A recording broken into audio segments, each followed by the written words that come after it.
to the Fantasy Footballers DFS Podcast, coming to you from DraftKings Studios with your hosts, Kyle Borganoni and Matthew Betz. Let's turn the page, people. Let's look forward to week 3. Here we are, Fantasy Footballers DFS Podcast. I'm your host, Kyle Borganoni, and here with Matthew Betz. Betz, things were tough in week 2, but it's been changing the last day or so. We're on the come up, man. We're back. Yeah, week 2. It's been an ice cold start to the season. I'll just be honest.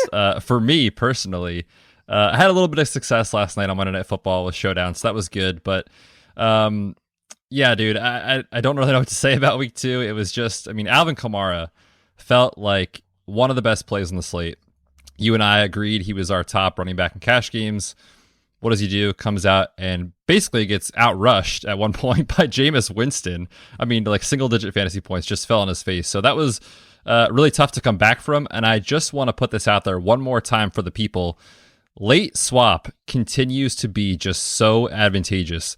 If you were struggling in the early slate and you needed to get off of Dallas Chargers, it probably worked out really well for you. Like, we had a listener send us a couple screenshots of their lineup swapping on to Derrick Henry, which was obviously huge, and that game stack. So continue, listeners, to utilize late swap if you can.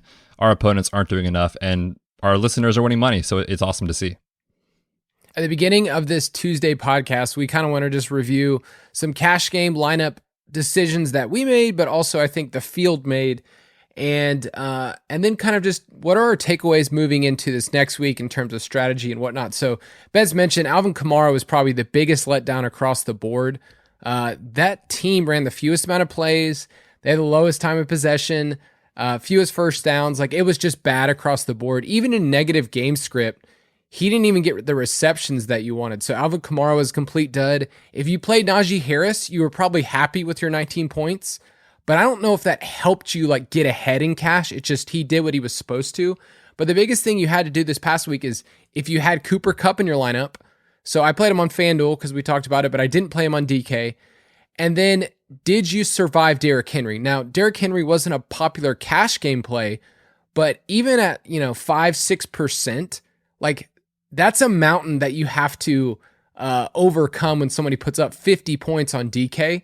So that's just a really big one that even if you didn't play Derrick Henry or if you're in a 50-50, like, the field looks so much different because you're not trying to hit that same line when somebody's putting up 50 points. So if you ran into a buzzsaw like Henry, like I had a couple of head-to-heads where it was Henry and Kupp, I was like, there is no chance for me to Goodbye, money. That. We'll see you next week.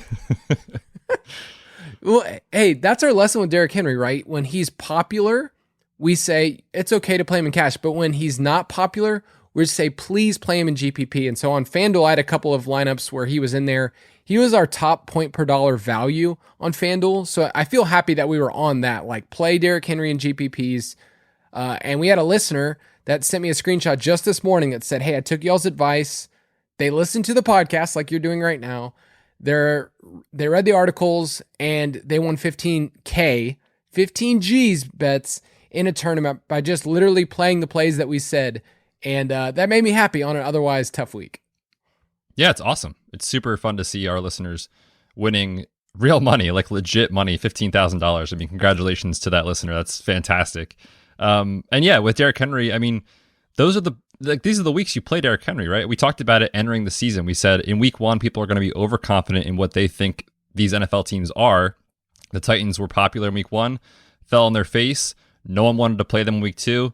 Derrick Henry smash week at single-digit roster percentage. So yeah, those are the weeks you come back to Derrick Henry for sure. And he'll be an interesting talking point maybe on Friday's show about how we're attacking that game and how we're attacking Derrick Henry, because I guarantee you he's probably going to be popular off of that week last week. So far, we have 2 weeks worth of data, and there's a lot of stats that are just noise. Like, you saw, like, hey, this is what happened in week 1.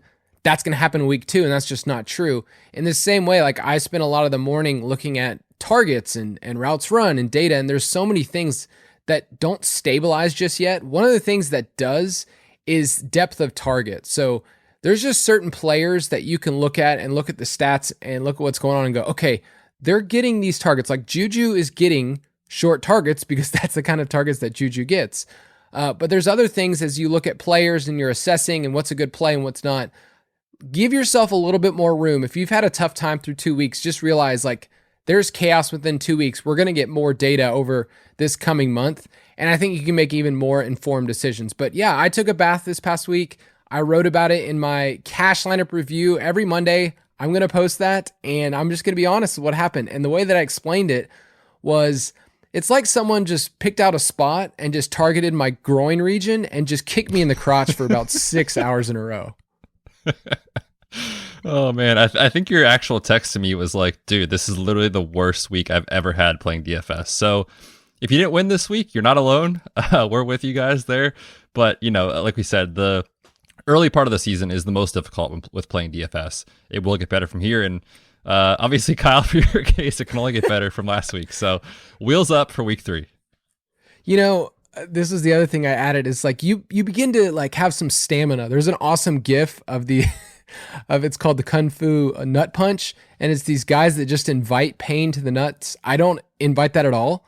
But over time, you get used to it when you get kicked there in DFS every once in a while. So took a bath in week 2, but I'm excited to turn the page. And last night, on Monday night, we had some contest in our league. We had someone that said they took down their first contest, a winner take all. I know you and I rode Aaron Jones, and you won a small field, correct? I did, yeah. Not a huge payout, but definitely it was good to get back on the green after a pretty rough main slate. But yeah, those listener contests are super fun. And it's fun to play with you guys. So if you're not in yet, go to ballersdfs.com. Come play with us. Kyle's posting leagues for us to play together in different contests every single week. So get up in there. Yeah, and all of our picks, once again, are there in the DFS Pass. If you use the promo code DFS Pod, then you can get some percentage off. And we would say that it's helpful. And for some of our listeners, it's paid off, 20-fold already in so many different ways. So encourage you to go to Ballers DFS if you want to play with us, or dfspass.com.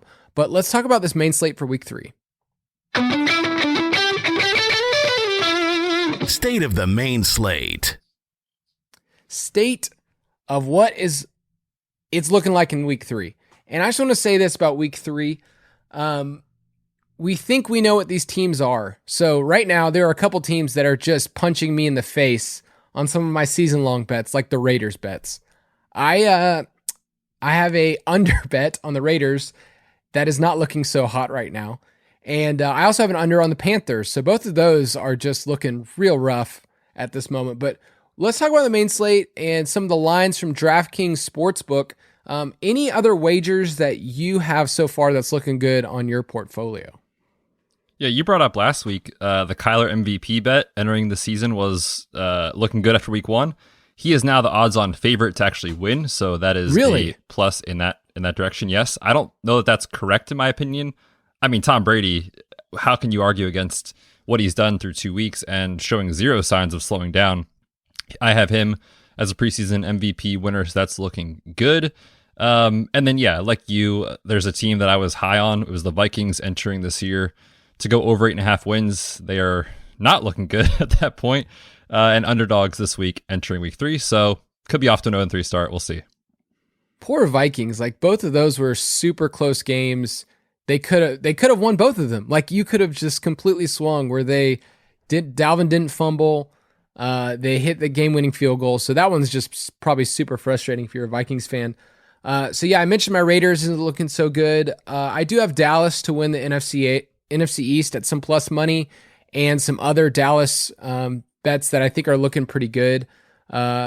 So I don't know. So far, it's been all over the place. You and I got to talk about win totals and over-unders in May. And so if that's something that interests you, that's something we're going to continue to have as a part of the DFS Pass this next year.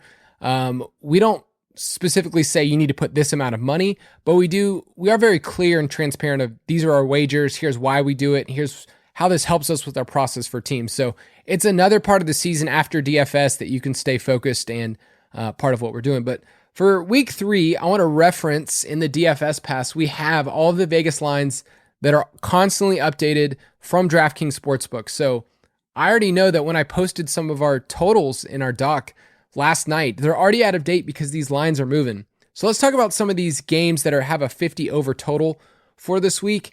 And at the top, this game has been bet up 1.5 already. It is the Los Angeles Rams. They're playing the Buccaneers at Los Angeles. This game has a 56-point total. That's the highest on the week. And then right below that is the Chiefs at home against the Chargers, 55.5. Seattle's visiting Minnesota, which also has a 55 total. Dude, so that's 3 games over 55. That's daunting. In a good way or in a bad way? Why is it daunting? It's a lot to sort through. It is. But at the same time, to me, like my first glance at this, I don't know about you, I feel like that Kansas City and Los Angeles game is going to be popular. I mean, people just love playing Mahomes and Eckler and, Keenan. Mike Williams is a hot name right now in fantasy. I could see that being really popular. So I think by the end of the week, we'll know what the roster percentages are going to look like for these players on these teams. And one of these 3 games I could see getting overlooked, whether it's the Seattle-Minnesota game or the Rams and Tampa game. But yes, 3 games with the 55 or higher total is really exciting, I think, for GPPs. With the Rams and Buccaneers, at least you know that those defenses have something in them, like to create, pressure on their quarterback and whatnot. But we love both those offenses. We love their receivers. The question is, do the Rams have enough? The Rams are actually favored by 1 at home. Do you think that line is right? I already have several bets, teasers, as well as straight bets on the Bucs. I mean, Tom Brady is an underdog. I'll take it right now.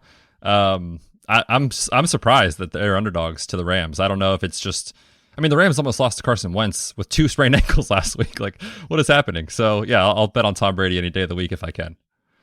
Yeah, the Seattle-Minnesota game is going to have some fireworks, and that'll be one that we'll talk about more and more. I know that's a game that we like to stack this week.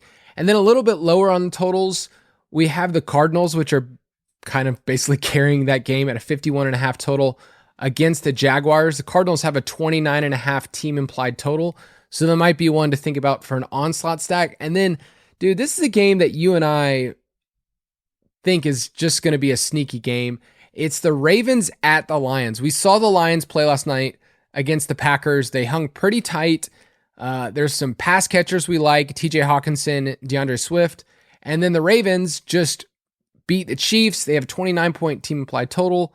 So is that the game that you're like, man, I hope that flies under the radar?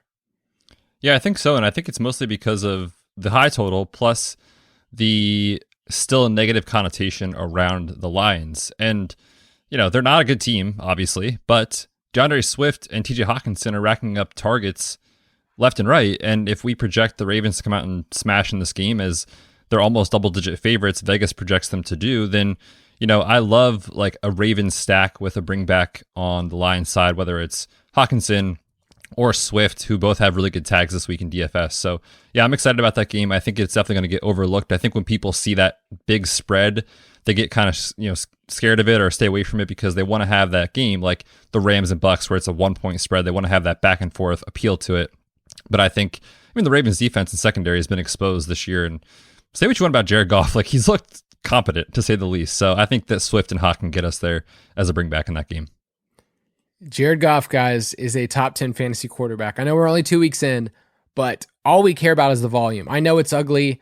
I know that there's a lot of part, but that team hasn't been able to run the ball very effectively, and they're all about checking it down to Hawkinson, Swift, Jamal Williams, and even our boy Quintez Cephas. We talked him up a little bit this offseason, especially in best balls, like a last round pick. So yeah, I don't mind that game at all. But let's talk about the most popular game to stack. We've mentioned the ones at the top.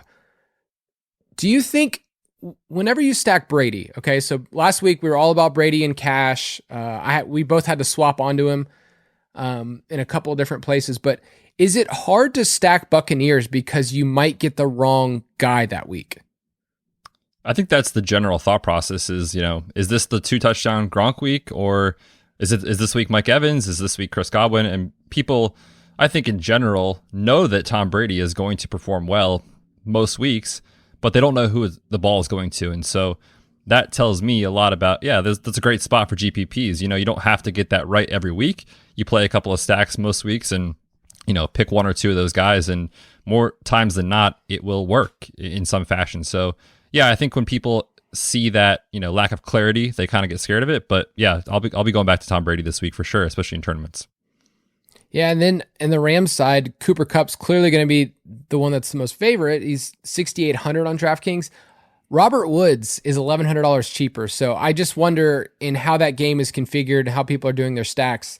What's going to be the difference in terms of roster percentage? Is that like enough of a salary gap where people say, okay, well, I'm going to get Woods. He's the cheaper one. Or maybe someone thinks they're being sneaky by playing Robert Woods when this is probably going to be one of the more popular games. Yeah, or honestly, Tyler Higbee makes for a good bring back here, especially after being chalk last week. He's $100 cheaper on DraftKings. I think, what did he have? Like 2 points? I don't even remember what it was. It was a terrible week. 1.8. It sucked. 1.8. So he's a guy that could be interesting to go back to here. The Bucks, I mean, you can throw on the Bucks, obviously. You can't run on them. But we saw Dak carve them up, and we saw last week Matt Ryan looked okay. I mean, Calvin Ridley got there. Pitts was fine. Hey. But you can throw on the Bucks, and I do think that there's some value in a bring back there. Yeah, they've allowed the most completions in the league, and I think it makes sense because people haven't been able to run the ball on them, and they're forced in a negative game script. So if Matthew Stafford's chasing, which is what we used to love with him in Detroit, where it's like, give us the volume, Matthew Stafford, then maybe you're going to have one of those shootouts. So Tampa Bay and the Rams is probably going to be up there as most popular. And then you mentioned Chargers and Chiefs. There's just so many fun ways to do that. How do you feel like people are going to react knowing that Herbert let them down, at least DFS-wise, this past week? Yeah, he's really tricky because his price didn't move that much, especially on FanDuel. He's just like stuck in the middle with a bunch of dudes. And we've seen him have a huge ceiling before. So I do think he's a guy that if he is undervalued this week, people aren't playing him. I think people prefer 10 times out of 10 to stack the Chiefs over the Chargers if they can. So if there is value on Chargers stacks with the KC bringback, in tournaments, I'll probably look that way. I don't think I'll go there in cash, but in tournaments, it's definitely interesting. The Chargers defense is the part of the equation that I'm going to be spending time this week just sitting on, because in 2 weeks they played Washington and Dallas, and they just limited the amount of pass attempts. Like Dallas decided we're going to run the ball. Like they specifically said, I want to run it with Pollard and Zeke, and Dak only had 27 attempts, which for Dak is super low. So it should be interesting. If the Chargers are a run funnel type of team, then I'm going to throw out his name. You might throw up in your mouth after what he did. But Clyde Edwards-Helaire on DraftKings is only $4,800. And it's like they abandoned him and said, we don't want anything to do with this guy. DraftKings just said, I don't like him. So that'll be an interesting conversation. I know I'm kind of skipping ahead to salary standouts, but dude, that is a weird price. Yeah. I mean, and at that price, you don't really need him to do that much to pay off for you. So we'll see how the week goes. We'll see how popular he is. But I mean, you can get some pretty fun builds. I was just looking this morning with him in there as your RB2, and the price probably never will be cheaper, honestly, for CEH. So it's an interesting spot to go to after he disappointed everyone on Monday Night Football. So you mentioned the sneakiest game for you was Baltimore and Detroit, and I know we'll probably talk about some of those salary standouts in a second. I'll just throw in there Buffalo at Washington. Buffalo still has a healthy team implied total, and although the Washington defense carries a big name, they've given up 281 passing yards a game, which is actually like pretty bad so far, considering they played Daniel Jones last week. They made Daniel Jones like a top 5 quarterback for fantasy. So give me the game in this slate that you think you want to be underweight on, or maybe even potentially fade. Yeah, how about the Colts and the Titans? I just, looking at the situation, like if Carson Wentz is out, obviously that's not great news. And then I think, just the Titans are a team in general that kind of feels like they're ping-ponging a bit this year, early in the year. And they're a team that people like to play. But that's because, we just saw them smash last week with Derrick Henry. So I could see, the Colts trying to like take the air out of the ball and just run it with Jonathan Taylor and slow it down. And I don't know. It feels like a divisional game that could disappoint. I know it's got a pretty decent total up there in the high 40s, but it's not a game that I'm looking to right now early in the week. I'm going to say the Giants at home against the Falcons. It's 48.5 total. I just could see that just being an ugly game. I don't think Daniel Jones will have to push the ball too much. I don't think Atlanta will be able to convert as many third downs as you want. So that's a game that I'll probably be underweight, maybe have a couple of pieces I correlate in GPPs, but that's just not a game I'm super excited about. All right, which team are you most confident hits the over in their team implied total? Yeah, I like the Bucks. I mean, I know they've got a high total. I know that the rhetoric out there. I think in general, if you ask people are the Rams a good defense? And most people would say yes, but we can't forget who they've played so far this year. I mean, in week 1, it was Andy Dalton. And yeah, you're going to look good against Andy Dalton on defense. And then Carson Wentz, I think the narrative that that's a good defense in the offseason might trickle over and people might be a little hesitant to play Brady, but I think the Bucs are still going to smash. We've seen zero signs of them having any issues moving the ball and putting up points, obviously. So I like the Bucs here this week.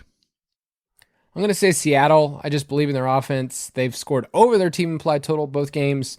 So I just like them even on the road against the Vikings. You can already print this if you want to. Russell Wilson in a dome throwing some type of moon ball to Tyler Lockett or somebody that just feels like it's going to happen. So I like the Seahawks. Can it be DK Metcalf week this week, please? For the love of all things holy. I mean, the amount of money I'm losing on DK Metcalf in DFS, it has to be DK Metcalf this week. Come on. I feel bad because last week we were like, he's a crazy price on FanDuel. And he was. He was one of the more popular plays. And this week I'm looking at the salaries. I'm like, he's a crazy value on FanDuel. And I feel like people are like, okay, I've heard this before from you. 11 targets last week. 11. I'm going back to him. Let's just do it until it hurts. Until it works. Please, please, please. All right. Which team are you most confident hits their under? And maybe you're basically saying I'm Xing them out of my GPPs. Yeah, it's this Patriots team going up against the Saints. It's just a low total, 42 points. The Patriots have a 22.5 implied total. They're favored by 3 in that game. It just seems like an ugly game that could be 17-14 or something like that. And I want no part of that. Yeah, I'm actually seeing the other side of the ball. It's the Saints. They have a 19.5 total. Other than Kamara, you can't confidently play anyone else. And even Kamara feels super shaky. Usually Bill Belichick's pretty good at taking away your number one option. I know it's more narrative based. Kamara's price did drop a little bit, but that's just such a low total. And unless you're getting 8 or 9 receptions from him, other than maybe a GPP, I can't look his way at all. But let's talk about some salary standouts. Salary standouts. All right, we're going to quickly go through some positions. For us, this is our first look. So I came up with a first look pricing article that's on the website today.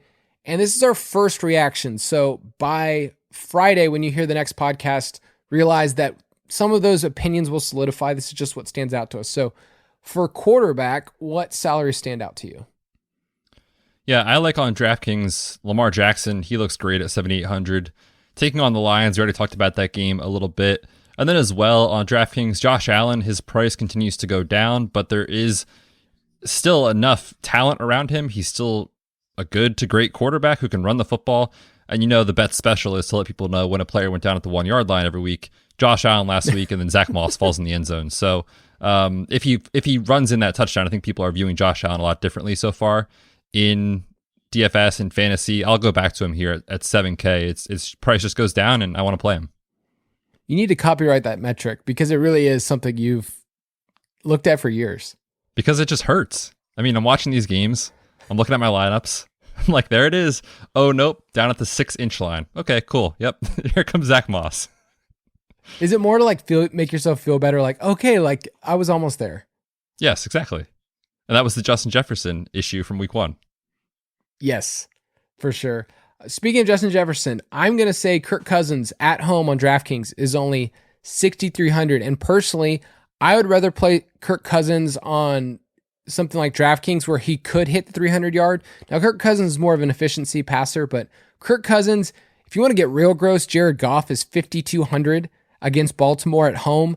I don't mind that in a GPP in the Dome if you think that game's going to shoot out and the lines are going to have a little bit more. And then on FanDuel, a couple of FanDuel specific plays. TB12 is only 7,800. Lamar is a value on that website at 8,400. And then Ryan Tannehill is abandoned at 7,000, which it's hard to find values on FanDuel. So Ryan Tannehill, if you do want to stack that game and you want to get, a little bit contrarian compared to Derrick Henry, play Ryan Tannehill. Speaking of Derrick Henry, he's the most expensive running back this week. $8,600 on DraftKings, $9,700 on FanDuel. Let's have a brief conversation about the big dog who, once again, our big dog team on Underdog rode him to another first place finish. So, dude, our team's looking great. I mean, hey, 2 weeks in, I think we can take it to the bank at this point.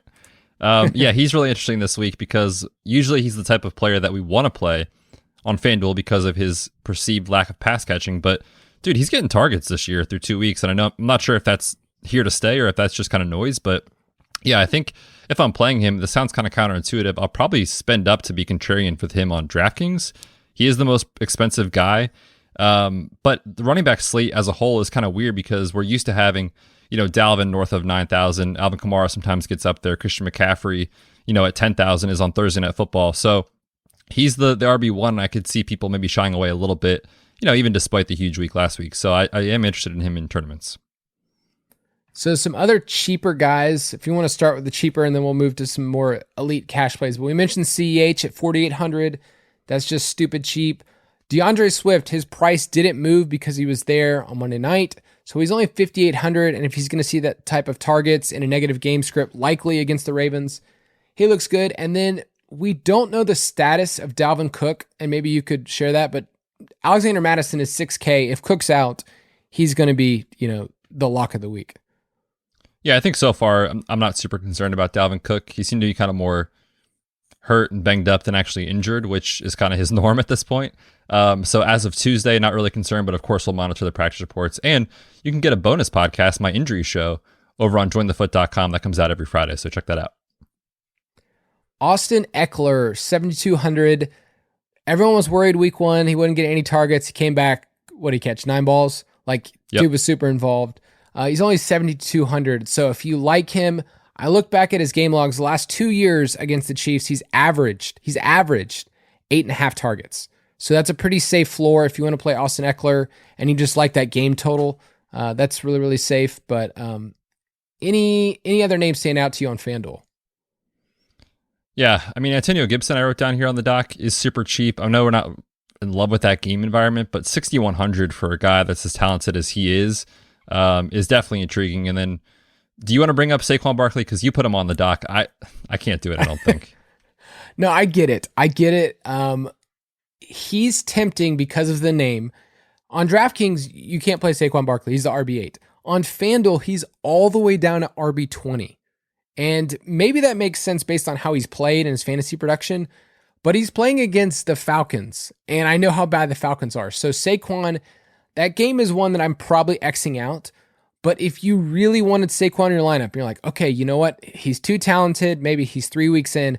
At 6K on FanDuel, that is way too cheap for his skill set. And if he sees more an uptick. So maybe that's just like you want to throw him in GPP, but I had to mention it because Saquon at $6,000 is not a sentence that I thought I would ever say before. But wide receivers, what stands out this week?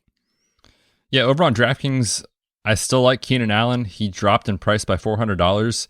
I know Mike Williams has dominated targets early in the season, but Keenan's still going to get his. And at 6,600 in a game that has a huge total, that's really interesting. And then Chris Godwin just dropped in price for I don't know what reason on DraftKings. He's down to 6,100 this week. And through 2 weeks, he's leading the Bucs in target share. So that's really intriguing as well if you do like Tom Brady this week. Yeah, often when you see salaries change, like sometimes the sites are super sensitive to matchup, and that's part of their algorithm and the way they do it. But like we've said before on this podcast, there are some times where you just completely ignore the matchup. Good wide receivers, they get targets. And in that Tampa Bay Rams game, like you're going to see like volume from Tom Brady. I don't think Rojo is going to be the one to run the ball effectively over and over again. I'll mention Justin Jefferson, 7,200 on DraftKings. All of his touchdowns last year came at home. So I like that Kirk Cousins, Justin Jefferson stack if you wanted to get a little bit different. And then the cheapie this week in GPPs, McCole Hardman's all the way down at 3,900. And he's feast or famine. I don't love playing him at all, but if you wanted to stack and add him in, I really like playing Hardman and Tyreek together because they've actually had pretty positive correlation through 2+ years. So that's the way to get different. Maybe you get a long touchdown, but 3,900 is just way too cheap. And then we'll say his name again. DK Metcalf on FanDuel is only $7,200. that's just way too cheap. So last couple of positions, let's do tight ends. Give me your standouts this week. Yeah, I mentioned it earlier at the top, talking about this Bucks and Rams game. Tyler Higbee went down in price. He's 4K. Still played a ton of snaps. Didn't get the targets that we like to see or that he saw in week 1, but I think going back to him here is kind of sneaky, at least in tournaments, if you like that game stack. I like Higbee. And then in cash games early in the week, I'm looking at Austin Hooper potentially. He's 3,600 taking on the Bears. And really for the Browns, it's all about opportunity. I mean, Jarvis Landry's going to miss this game with an MCL sprain. Odell Beckham still hasn't played a snap this year coming off his ACL injury. We're still not sure if he plays. So if those two guys are out, I mean, it's Anthony Schwartz, who goosed last week, and Donovan Peoples-Jones, who had like 1 point or something like that. So yeah, he's leading the team in targets so far this year. He's cheap. And if those guys are out, his target share, we presume, could increase. Yeah, that's one of those plays this week where you probably aren't even going to realize that the Browns and Bears are playing each other. Like, it just seems like a gross game. But Hooper was someone that you can get volume. You can play him in cash, like you mentioned, 3,600. TJ Hawkinson, 5,200 is way too cheap. And that's because he was on Monday night. So you get that Monday night pricing special. Travis Kelce is the most expensive tight end this week, and it makes a ton of sense. I will play him on DraftKings at age 200. And then on FanDuel, I don't know why they're not moving Darren Waller's price very much. He's only 7,400, and that's the same price he is on DK. So on FanDuel, he's a crazy value. And then I'll throw in Logan Thomas's name. Buffalo's actually been bad against the tight end for years. Logan Thomas is only 5,700, and maybe you'll get some cheap targets. All right, last thing I want to mention is defense. And there are some weird quirks this week when you compare pricing on FanDuel and you compare it on DraftKings. So I'm going to throw out one right now that's just wild. So the Cardinals, who've had a crazy awesome pass rush, okay? On FanDuel, they're the DST4, so you'd have to pay up for them. On DraftKings, they're the DST14, so they're like midway through the pack, and they're only $3,000. So I like the Cardinals against the Jaguars. Yeah, that's really interesting as well. And then other cheap, defenses that I like to play, especially in cash, it's kind of my preferred option. The Bengals, it sounds super gross, but they're taking on Pittsburgh. They're 2,100 on DK. And then over on FanDuel, they're just 3,400. I mean, we've seen Big Ben in this offense, and let's be honest, it hasn't looked great. And now Deontay Johnson is, I would consider less than 50-50 to suit up. So they could be down a top playmaker. So yeah, if you want to fire them up as a gross punt option, I don't mind it. And then the other one that I'll bring up too, on FanDuel specifically, is the Falcons. I don't know if week 2 is the normal for Danny Dimes. He looked good, but we have a long track record of him with a ton of turnovers. So I will throw them out there as a punt option as well. Yeah, the Falcons show up about twice a year on defense and create turnovers. So it's totally possible. Let me throw this one out there too. Okay, so Tennessee. If I were to ask you how Tennessee's defense has been this year, Betz, what would you tell me? I think I would look to week 2 and say they've been terrible. They've been really, really, really bad. On FanDuel, they're the DST5. Why? Like, why are they the 5th most expensive defense on FanDuel? But you go to DraftKings, they're the DST21.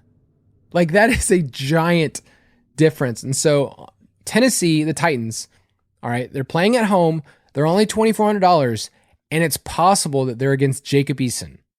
What do you think? Yeah, sign me up. Or against Carson Wentz with 2 sprained ankles and, coming off of a foot surgery from 6 weeks ago. So yeah, I don't hate it, especially on DraftKings at that DST 21, price tag. And granted, they've played against Kyler Murray and Russell Wilson. So they've had like some tough matchups so far against mobile quarterbacks. So if they have a mostly immobile Carson Wentz and definitely immobile Jacob Eason, who's just a stone in the pocket, then I like the Titans this week. I think they're super cheap. You can join us each week on ballersdfs.com. You can go be a part of our DraftKings League. I get to unveil more and more of those contests over time. And I'm talking with DraftKings right now to hopefully expand and give us a tournament each week that can have 1,000 or so people in it, because every single time I open this up, I open up a 200-person contest, it fills within 10 minutes. I know you've been shut out of some of them bets. Yeah, it's been sad. I got a bunch this week, though, so that was fun. But come play with us at ballersdfs.com. Get up in the DFS pass, and we are back to preview the main slate on Friday. We'll see you then. Thank you for listening to another edition of the Fantasy Footballers DFS Podcast. Don't forget to visit us on the web at www.thefantasyfootballers.com.